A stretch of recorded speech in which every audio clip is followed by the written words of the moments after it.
Well, when you think of remote work, you probably picture younger workers loving the flexibility, right? Well, that isn't really the case anymore. In fact, there are more Gen Z employees now saying they actually want to be back in the office, at least part time. That's where Dr. Tim Currie comes in. He's a leadership expert and the author of Swift Trust. He's here to explain what's changing the remote work landscape and what leaders need to do now. Good morning to you, Dr. Currie. Good to have you on. Hi, Ken. Great to be here.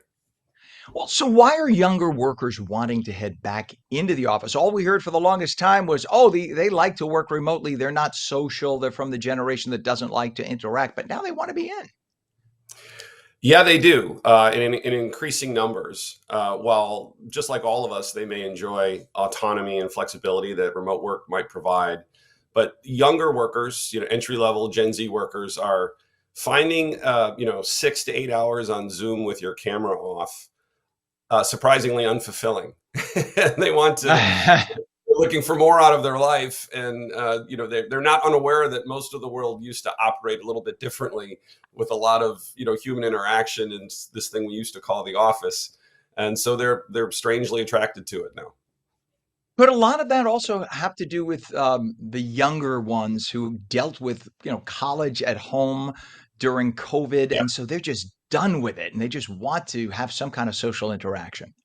yeah, absolutely. If you think about this younger age group, they might have even had maybe the last year of their high school remote, or certainly a portion of their college remote, and probably feel like they've come out a little on the short end of the bargain on all these great times and interactions and building lifelong relationships that they were supposed to be doing, and had to be sitting in a room, and now they find themselves again, you know in a room, or in their own home office, or wherever, in the coffee shop, let's say, but they're sitting there, kind of stacked up on, sort of, very, very on task, very, just the facts kind of existence with their workplace.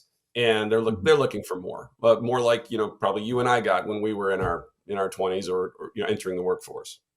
Sure. And those were some great times. I met great friends during that time, and you learn so much. There's something about face-to-face interaction and even people whispering in your ear saying things like, "You know what? The boss doesn't like when you do that." I mean, I know that sounds like silly little thing, but you learn from that. There is something to be said about face-to-face interaction with other people, and then you also learn to be a little bit more tolerant because we're all different. We all have our different little quirks. And when you only deal with yourself in a closed environment like home, then all of a sudden you are exposed to other people. You don't necessarily have that socialization skill. So it's so important to be with other people. So talk about the Swift trust phenomenon. Yeah, so Swift Trust describes a very transactional, very shallow, level of trust. If we think about it from the workplace perspective, you trust me to do what you tell me, and I trust you to pay me if I do it, right? And what younger workers are kind of falling into, this trap of a very transactional kind of existence in their workplace. For one thing, that's easily replaced on both ends, right? If that's the kind of work and work experience that you have. And what I talk about in my book, and what my research was founded on, is how to move past that, right? In it, either in a complete remote work environment, or in some of the return to office kind of hybrid environments that are emerging right now. But Ken, you talk about a couple really important things. One is observational learning. We learn a lot by observing how our peers and our leadership interact. We learn about social norms. We learn about the culture and the accepted norms of a given organization, and that's what builds organizational trust. And organizational trust is the fiber of an organization that lets them move past difficult times, and allows them to innovate, allows them to pivot, allows them to evolve. And without all of that, that kind of weakens the fiber of the organization. Um, there's Microsoft also did a really good study on people's direct versus indirect relationships when they went remote. And they found that people used to have very broad, the number of people you would interact with was very broad. It got shrunk down to just your chain of command and just on task sort of work. And that typically was a sign of, that over time, that typically is a sign that you're not going to get very far, or succeed very well within your organization. It's certainly not a very fulfilling way to work either. So that's what Gen Z is That is responding.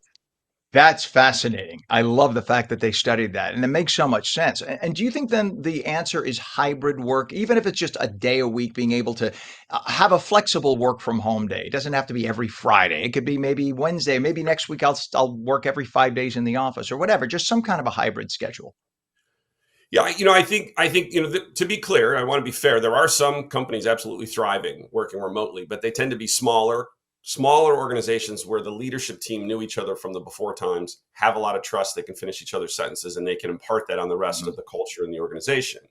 Larger organizations are struggling much more with this, and I think to your point, the answer is some form of hybrid. Um, Although that has to be well thought out too. You don't want people, taking an hour and a half train ride to go come Mhm. to the office and Zoom with someone who's sitting in their pajamas at home, right? So that's the worst of both worlds. But like one of the executives at Google said, you can't schedule innovation for 3 o'clock on a Tuesday. You have to create the environment where those things happen organically, and they're not getting it from the remote workforce. So I think to your point, Ken, the answer is some sort of balanced, thoughtful thoughtful hybrid workplace. And it'll look different with each company. I mean, we're Oh yeah, hybrid. This company, my company is hybrid. So I'm in northern New Jersey. Our director is in also north central New Jersey. I mean, we're all in different places, but we're a yeah, small company. And right. there is a central meeting point. We do have an actual office, but it is nice to be able to have that option, certainly. What is a website, Dr. Curry, for people to get more information and get the book?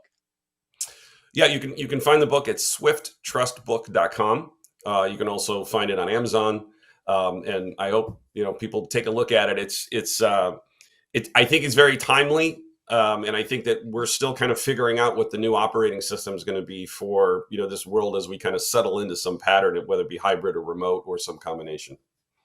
Or yeah, right. A little different for everybody. We'll see Yeah, what works for one company may not work for another. But that's fascinating. Leadership expert, the author of Swift Trust, Dr. Tim Curry. Thanks so much for coming on today. This is fascinating information.